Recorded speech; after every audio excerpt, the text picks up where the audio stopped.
Hey guys, and welcome back to another video. And today I wanted to talk a little bit about industrial ships. Now, before we get right into this video, I want to say thank you to everybody who has been supporting the content, liking the videos, watching them all the way through. It really means a lot to me that you guys are appreciating the content. And I feel like making YouTube videos is kind of the healthiest way to engage with the community. And it creates some entertainment content for you guys to watch in your free time. Okay, now let's get right into this video. Now, what I define as an industrial ship is a ship that either acquires or creates some type of resource and then either processes it or goes through some kind of gameplay loop where it, might involve crafting or the like. Okay, so this includes manufacturing, which is ships like the Pioneer and the Galaxy that I have here, salvage ships like the Reclaimer and the Vulture, and mining ships like the Orion, down to the ground vehicle, the ROC. And then I also thought that it would kind of make sense to throw in a little bit of farming. So I really do want CIG to flesh out the agricultural side of the game a little bit more. I've spoken about it in previous videos where, I think it would be interesting if CIG released some type of harvesting vehicle, but I know that the tech might not entirely be there to have, harvestable spawn in trees for a player to come and get. But I think it would be an interesting gameplay loop, not too different from mining, where you essentially scan an area looking for harvestables that would be in trees instead of on the ground. And you essentially need a ship to fly over these trees and harvest all the harvestables. Perhaps down the road, somewhere in the future, CIG might do a vehicle like this. But for now, the only true farming vehicle we have, or farming ship we have, is the Endeavor Olympic. So because it is the smallest category, I think I'm going to start here with this ship.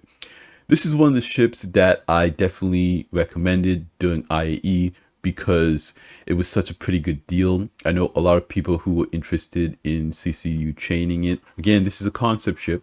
This is one of those ships that I really don't know where it lies on CIG's priority list. Right now, I think CIG is trying to get through different manufacturers. As they go through a lot of the RSI ships, I feel like lower down on the list is going to be MISC ships. I know they recently came out with the Hull C, so that means that they're in a better place to finish the Hull B and the other Hull series ships. But then you have ships like the Expanse, the Odyssey, and of course this large ship, the Endeavor. Now, because it's so far away in the future, I really don't know what to speculate this ship is going to be like. We know it has a detachable command module. We know it is a modular ship. This variant of the Endeavor is dedicated to, of course, farming. It has these pods here where you'll be able to grow things in them. But it definitely makes sense for CIG to implement base building and the types of hydroponic farming that bases will have to kind of give us an introduction to the farming gameplay loop. And I know that our first introduction to farming will probably come in the form of base building. So by the time that the ship comes out, we should be a little bit better accustomed to it. Again, I don't really know a whole lot about this ship, so I'm not going to spend too much time on it, but I think it's a very fascinating ship, and I really don't know how much money you're going to be making with it, how much harvestables you can grow on a ship like this, and what their value is going to be in trade. Also, with the survival mechanics in Star System right now, food and drink is pretty readily available at stations and whatnot. So maybe you might be using these harvestables to create medicine. It's one of those things that we can speculate about now. If you know a lot more about this ship, please share your ideas and your theories in the comments down below. I'd love to really hear from you guys. Okay, the next group of ships that I think we should probably go over is, of course, the manufacturing ships. Now, this is a really interesting one because we do know that CIG announced during CitizenCon last year that the Galaxy will be getting a base building module, that there were different tiers in the base building progression loop. There will be a kind of ground vehicle hand surveying tool that is probably more designed to creating furniture and maybe even creating storage boxes. Maybe you might be able to craft storage boxes, which would be very valuable. Right now, we're buying storage boxes from cargo decks. I think aside from furniture, you might be able to also craft things like solar panels. Maybe you might be able to craft a windmill. These type of maybe battery backs up, different elements of the base that you might need to put down first. Like in my base building video, I also talked about the potential of facilities on your base, like a shield generator. So this hand or ground vehicle that is designed to be the absolute entry level base building device will probably create things like that. I know there was also a Star Citizen Live where they made like a little camping set. So these types of usables might be craftable with this device. Then the next tier up, they showed us a Atlas platform vehicle that had a type of crafting module on the back of it. So this might be the primary ground vehicle base building device. This might be able to make similar sized things. Maybe it might be able to put down small shelters, tents, these types of things that are a little bit larger. And then we have, of course, the Galaxy. Now, we know the Galaxy's modular ship. It has a hangar at the back, and then in the middle, on the first deck, it has a large opening space where you can swap out the modules for different things. And we know some of the modules that the Galaxy is getting. It is getting a cargo module, it's getting a medical module, and it's getting a refinery module. So the refinery module plays well into manufacturing because, of course, you can it accepts the saddlebags of the other mining vehicles, and you can process that into refined ore that you can then sell. Now, it doesn't have the same cargo capacity as the cargo module, so you won't be able to process as much as a dedicated larger refining ship like the Orion or the Astra. But of course, it has the 64 SU of cargo on either side of the hangar in the back. So presumably, you might get 64, 70, or even 80 SU of dedicated cargo space on a cargo grid. But of course, because everything in the game is physicalized, you'll also probably able to use other space in the hangar as places that you can put boxes. Now, when in terms of base building, the Galaxy is a step up from the ground vehicle that can build structures. So the Galaxy will probably be able to put down small habitat like structures, build in some of the facilities for these structures, but building a whole base would probably be more difficult or take a little bit longer in the Galaxy.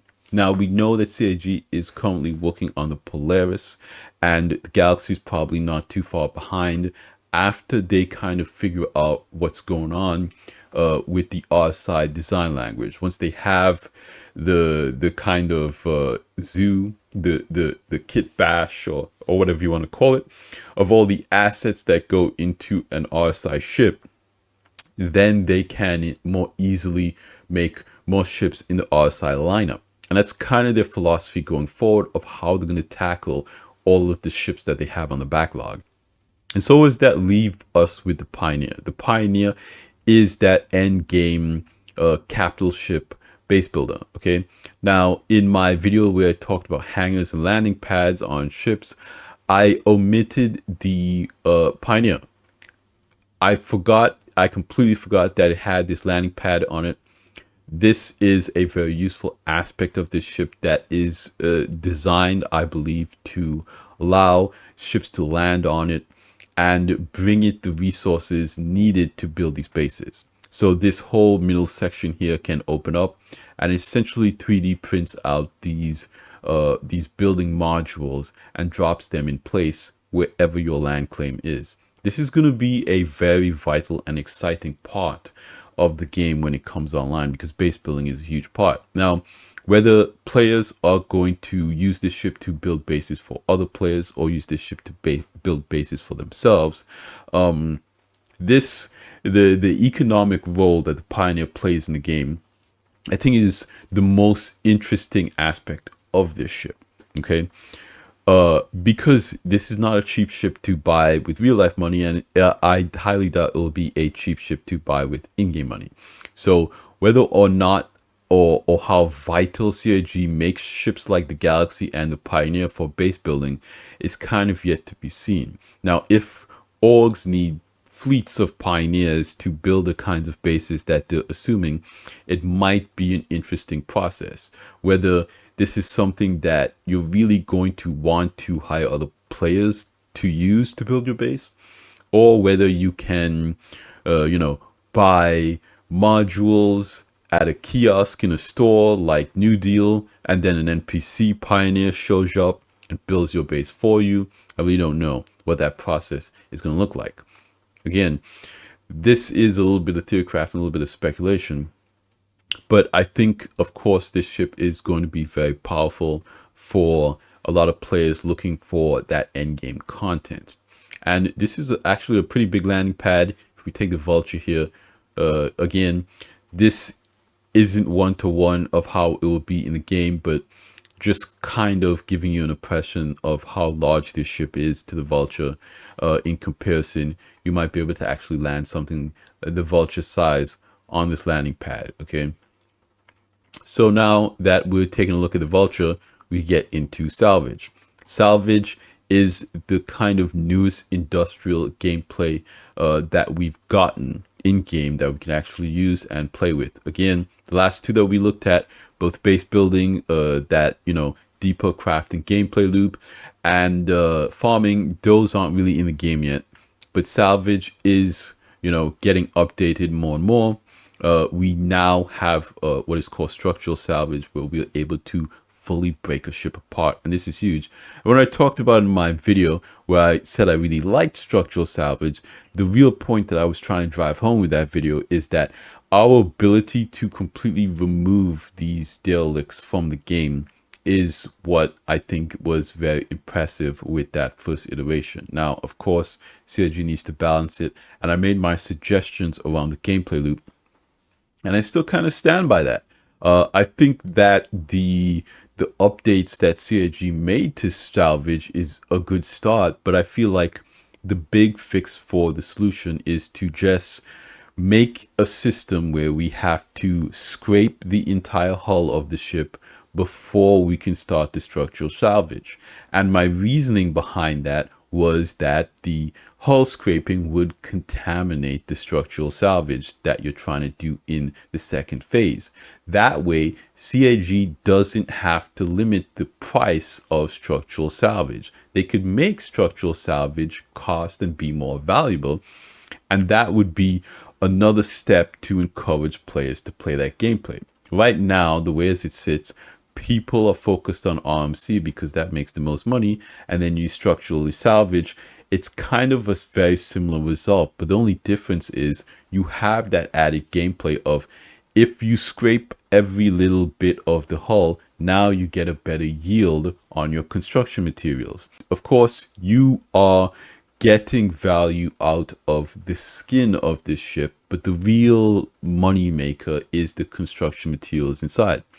And then CIG can add another layer on top of that. Instead of refining construction materials, which doesn't make sense, construction materials is not a refinable asset, they can have sorted construction materials, where you take these construction materials and then you sort them into sub-materials: the carbon fiber, the aluminum, the stainless steel, the plastics, the copper wiring.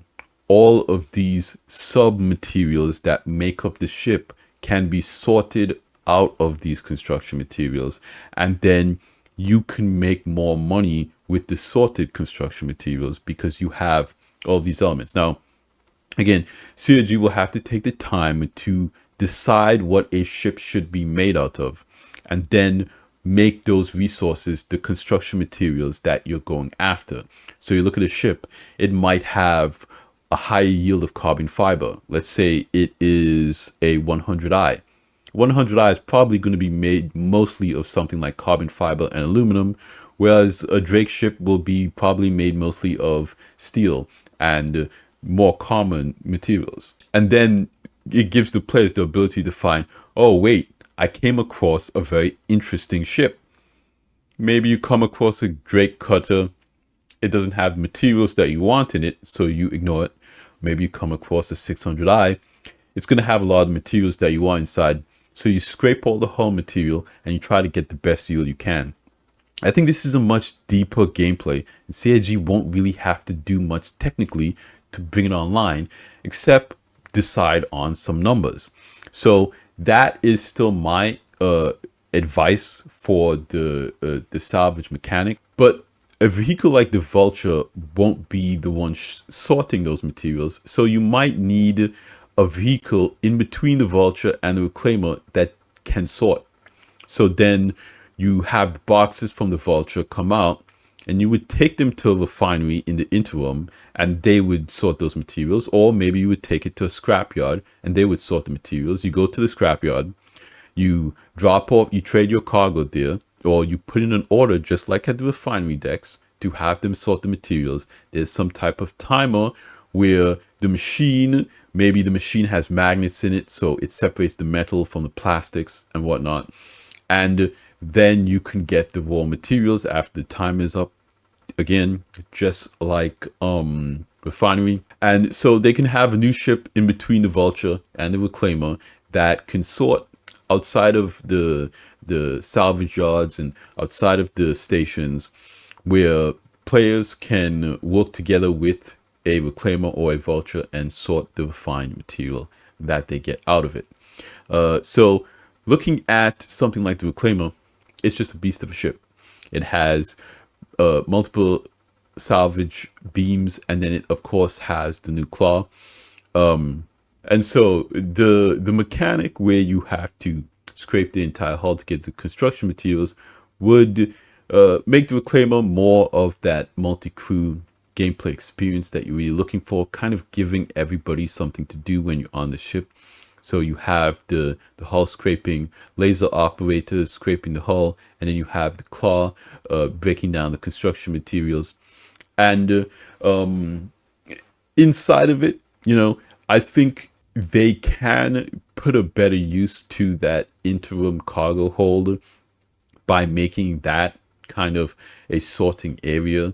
I think that once you take the boxes out of the dispensers, they could have another machine. It would be cool to see them put a type of, sorting machine. So you could take the construction materials out, you could put them in that sorting machine, and then it would spit out different elements, different things that was comprising that ship, and that stuff you can take down into the cargo grid below.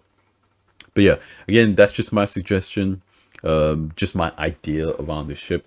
Okay, so now with mining, we've got the RLC, the RLC-DS, Prospector, Expanse, Mold of Astra, and of course the Orion.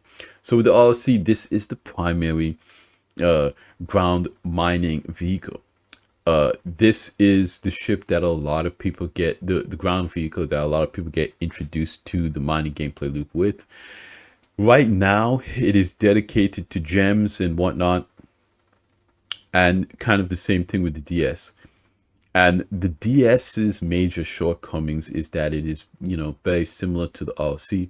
A lot of people don't like that the mining operator is not in an enclosed space, and a lot of people suggested that CIG, maybe put the laser operator in the back or something like that. I think they did it for balance reasons because the RC itself is not fully enclosed. But this ground vehicle, a lot of people have qualms with it, and it really goes back to kind of my philosophy around hover vehicles, not hover bikes, but hover vehicles. It's 900 years in the future. I really don't know why every ground vehicle has wheels. I feel like every ground vehicle would be exponentially better if they were hover vehicles. I'm really one to, continually hammer CIG and campaign. In any video I can mention hover vehicles in, I will. If you want to know who keeps asking for hover vehicles in the Star Citizen community, that person is me, this guy. The terrain in Star Citizen is very rocky. Again, I don't really have a problem with the rocks because these are planets in space, in outer space. You look at Mars or any of the rocky planets out there, they have a lot of rocks on the ground. Deserts have a lot of rocks on the ground. It's not that big of an issue, but it would just make sense in a society that is spacefaring to make the effort to come up with a better solution. And it's one thing to say that, okay, we want realism, and due to other planets having less gravity, hover vehicles are difficult. But in Star Citizen universe, they've kind of mastered that technology. We have hover bikes, we have ships with hover landing gear. I think we should have hover vehicles just because it will make it easier to traverse these planets. These planets are very large, and wheeled vehicles take too long. They crash into everything. They're not durable. I think you make a hover vehicle a little bit more stable, a little slower. That'll solve most people's problems. And it's, again, the same situation with roads. Is why would you use a road? Even if CIG added roads, the best outcome is at the new distribution centers where it is both large enough and small enough to justify having roads. But if you're circumnavigating a planet, you're not going to want to use a road. You're going to want to go faster. And I mean, that's just the truth. Most people that are circumnavigating planets using these hover bikes. And you look at the hover bike category in the Daymar Rally, they just completely destroyed all the wheeled vehicles. It just wasn't even close. They're just in a complete different league. I think that, yes, you're still going to want to use wheeled vehicles in some situations, and CIG can make a use case for them. But I think CIG is worried that a hover vehicle would be too overpowered because they also want to add boats, and hover vehicles can also traverse over water. But let's just be realistic here. We want variety. I want to be able to use a wheeled vehicle. I want to be able to use a boat, and I want to be able to use a hovercraft. You don't have to worry about balancing that. People are going to use what they want to use. And for an industrial use case, you should just give players the best version of that thing and just be done with it. The Prospector. Now, the Prospector is kind of like the de facto mining ship. Now, this is a lot of people's second introduction into mining. It was kind of overpowered in the beginning, to the point where everybody used it. The mole had no real place. I know a lot of people solo mine, a lot of people dual box with the mole to be able to use that efficiently. The Prospector is still a really good mining ship. It's just being overshadowed right now by salvage because salvage is so lucrative, and mining can be, kind of tedious. And I've said this about mining. I like the gameplay loop. It's just not dynamic enough. In my personal opinion, you're just sitting in the seat the whole time looking at UI, and that's not the best experience. I want it to be a little bit more tactile, and do a little bit more. Now, if it was a kind of situation where, the Prospector had some type of, grinding teeth at the end of it, like the Orion, I'll just kind of zoom out so we actually see it because it's such a massive ship, like this, where you kind of go around the rock and you break off pieces of it. Maybe there's sections of it that have the material that you actually want. After scanning it, it would be a little bit more dynamic. I'm not saying that CIG should change the mining loop. I think using the laser and breaking it, putting energy into the rock, breaking it down, vacuuming it up. It's a good gameplay loop. It is far more dynamic than mining in any other video game at this point. You know, in a future video, I want to talk a little bit more about balance, but I don't want this video to go on for, 10 hours. But I think that there's definitely still a bit more work to do here, and CIG has alluded to that as well. Next one we're going to go into real quick is the Expanse. This is the refinery ship. It has 8 saddlebags. It has 6 refiners inside. It is a solo ship. It is designed to work with the Prospector and the Mole. It takes the saddlebag in at the rear, and then the refining is manual. So it's not like at stations where you put a job in and you choose what type of refinery process you want to do, and you'll see how much time that's going to use, what the cost is going to be, and then you kind of walk away and you go back and you mine and you do other things, and then you come back and you get cargo boxes that you can then trade for money. This is a little bit different because this is going to be a manual operation where you'll have to stand at the display or interface, and you will have to manually refine and conduct the process. So if this is a solo ship, you'll essentially have to get out of your seat and go back to the terminal and do the refinery. And it puts the refined materials into more saddlebags instead of putting them into boxes. And I kind of talked about this in my last video. I think it is an interesting decision to have the refined material go into saddlebags after it is refined versus going to boxes. I don't know if there's any real difference there in having refined materials in saddlebags. The Mole is a tried and true kind of classic. So these larger mass rocks, you're going to need larger mining ships like the Mole of Astra and Orion to crack, and I believe that CIG will continue to increase the mass of these rocks for the larger ships that they'll introduce in the future. And then we move on to Astra. I've spoken about this extensively. It is a really interesting ship. To me, this is really the ship that I think a lot of mining orgs are really going to be looking at. For most people, I think the Orion might be too large and not diverse enough. Again, the Astra has the ability to hold ground vehicles, to mine on the surface of planets. You really get kind of the best of both worlds between the Mole and the Orion. In terms of cost with real world money, it's not that bad. I don't know how much money it's going to cost in game. But another one of the real big selling points for this ship is just how heavily well armed it is. It has a lot of guns on it. It also has all of the crew on the bridge, which I'm a big advocate of remote turrets. Man turrets are very cool because of, everything we know from sci-fi with, the Millennium Falcon and people running around the ship, getting in the turret and firing. It is very cool, don't get me wrong. But in terms of efficiency, having that remote turret, having everyone on the bridge, is a lot easier.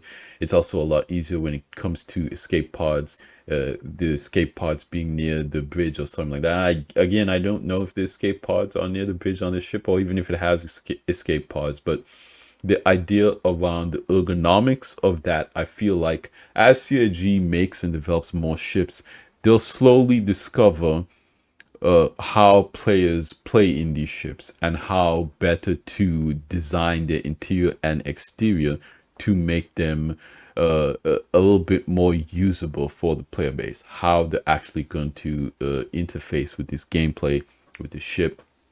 And I think remote turrets make a lot of sense. It's going to have a lot of interest by the community in this ship. I know a lot of people were excited about it when it came out.